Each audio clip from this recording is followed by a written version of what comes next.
And we are back now with Crushed Out after their performance, which was incredible. Thank you guys so much. Thank you so much. And we want to know, who are some of your inspirations? So Frank and Moselle, can you guys introduce us to your first inspiration? We'd love to.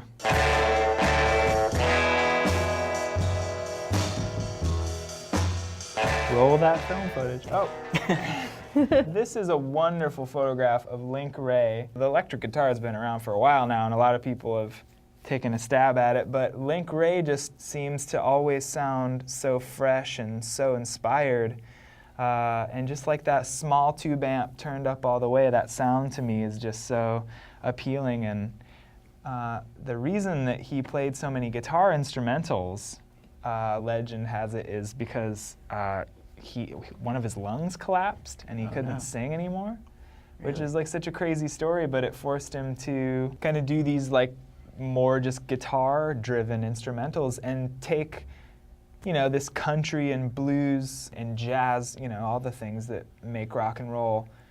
He took all those influences and brought the guitar into the foreground, which, you know, some people might appreciate and some people might not, but I appreciate it. Oh, Diddley had a farm.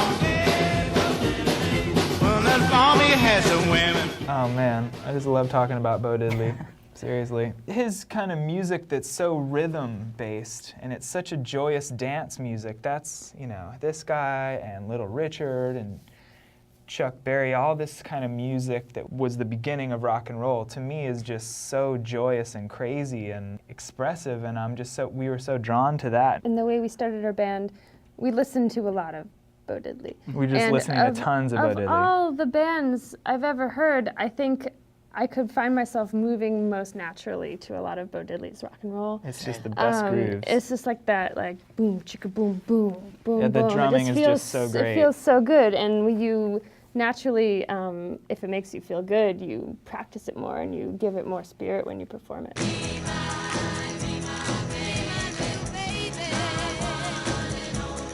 This is the Ronettes.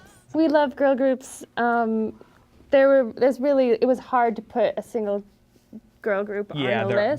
There's so many wonderful we especially 60s girl groups. Just this past year with my singing more in the band, we used girl group songs as sort of like a hardcore boot camp.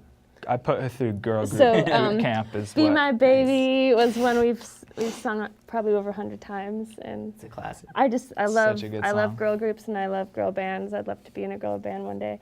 Nice. And what are you talking about? Kicking me out of the band? I don't know. You seem to be committed. Oh my gosh. Oh, I'm committed, but I could have a girl band on the side. All right.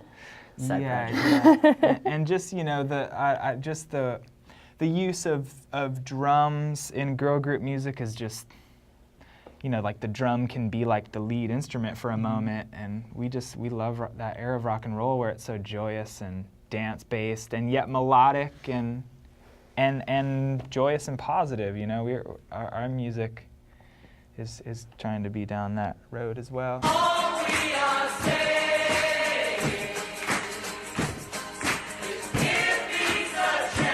I think everyone knows these two. Yeah, but most people know them. We picked them because they are like such an inspiration for us as musicians and artists and a couple. Moselle and I are married, and I just think the whole peace and love message that they did at the time that they did it, it's just wonderful. It's so cool what they did, and like, you know, so we're super inspired by that.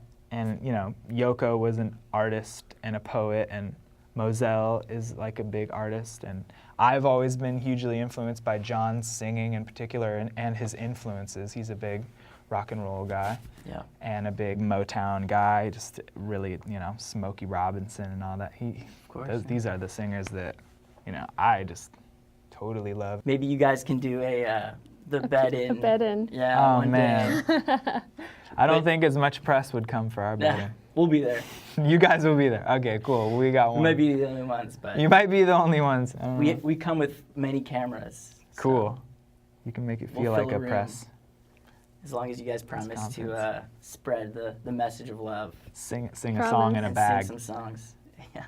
Whole round nation about to overflow, leaving all them people nowhere to go. And last but certainly not least, oh no, the one and only Farrell Foster. Larger than life. Well, this has been one of my best friends in my life, and I've known him for probably 8 years or something. He's a local New York City artist who writes absolutely incredible songs and is one of my favorite singers of all time. And he's just a crazy maniac who's wildly inspired, and it's just been like so much fun to have an artist like him in my life who I don't know that I've ever met anyone that I connect with more on singing and just the soul of a song. And we would run around New York together with our acoustic guitars and play in the subways for money and play all the folk clubs and the tip basket houses and stuff. So yeah, he's just a legend in his own time. He is a legend in his own time, and he's not even 30. When I first saw him, he was 20 years old, and it was like Bob Dylan and Little Richard had had a baby. I was just like watching him play the harmonica and sing how he did, and his voice is just so excellent. And incredible. It was with like a Little Richard, just like hellfire, fury, and yet he had like a folk blues thing, like deep. He's the real deal. Everybody should know about that man. He's a well-respected man around these parts. I think he should be well-respected everywhere. One day. All right, thank you guys so much for sharing some of your inspirations. Thank you so much. You are an inspiration to me and to the rest of Paper Swan, and thank you so much for coming by and being on the show. Thank you so much, guys. Thank Right you. on. Thank you.